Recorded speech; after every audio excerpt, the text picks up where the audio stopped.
Bonjour Claver. Amis auditeurs, bonjour. Encore une nouvelle victoire d'État pour Laurent Gbagbo et Charles Goudé vers leur libération totale des geôles de la Cour pénale internationale. Après leur acquittement en première instance en janvier 2019, l'ancien président ivoirien et son ministre de la Jeunesse poursuivis pour crimes contre l'humanité durant la crise post-électorale de 2010-2011 en Côte d'Ivoire ont vu leurs conditions de mise en liberté conditionnelle assouplies par la CPI. La nouvelle est tombée ce jeudi 28 mai et déjà les réactions fusent de tous côtés avec espoir d'un retour à Abidjan des escrocs accusés dans le camp de leurs partisans. Désormais, l'ancien président ivoirien n'est plus confiné à Bruxelles comme auparavant. Son bras droit aussi peut quitter la Haye où il était contraint d'y rester.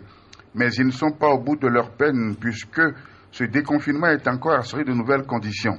Certes, ils peuvent voyager pour s'installer ailleurs, mais seulement dans les 123 pays membres du statut de Rome. Ils ne pourront pas, par exemple, venir s'installer au Togo, puisque notre pays n'est pas membre du statut de Rome. Encore faut-il que le pays choisi soit d'accord pour les accueillir dans les conditions fixées par la juridiction internationale. Avec ces nouvelles restrictions, le retour à Abidjan reste pour l'instant improbable et surtout compliqué pour Charles Goudé, condamné par contumace à 20 ans de prison par la justice de son pays. Le sort de ces deux hommes se joue donc depuis bientôt 10 ans dans les mains d'une justice internationale peu stable sur ses décisions. C'est à croire que la CPI elle-même serait embarrassée dans cette affaire qui n'en finit pas, ce qui fait dire qu'il y a des mains invisibles qui tirent sur les ficelles. On acquitte des gens, mais on les garde sans possibilité de circuler librement. On assouplit leurs conditions de liberté conditionnelle, mais avec des restrictions encore, il y a de quoi s'interroger. Mais l'autre grande interrogation porte sur l'avenir politique de Laurent Gbagbo dans son pays s'il venait à sortir définitivement de ses ennuis judiciaires. Pour les victimes de cette crise post-électorale, ce serait un coup dur, une pilule difficile à avaler.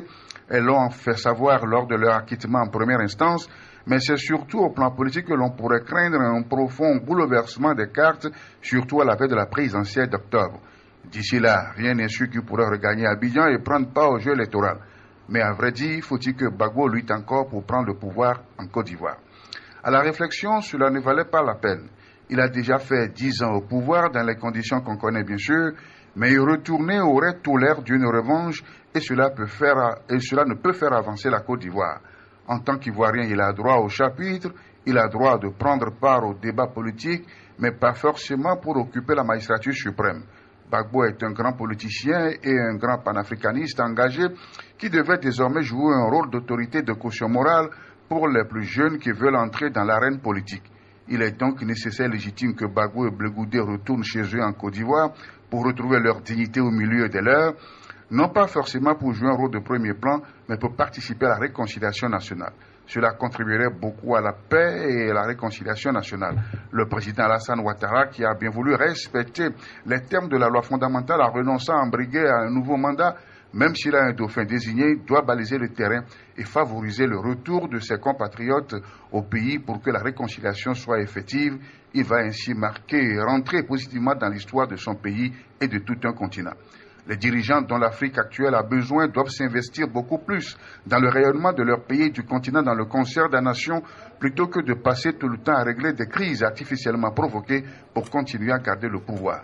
Il nous faut absolument accéder à une nouvelle indépendance, celle que l'Afrique se doit de se donner elle-même en défendant ses intérêts, cesser de faire le jeu des puissances occidentales avec lesquelles la plupart de nos dirigeants sont des complices. L'essor de l'Afrique et de son avenir sont à ce prix.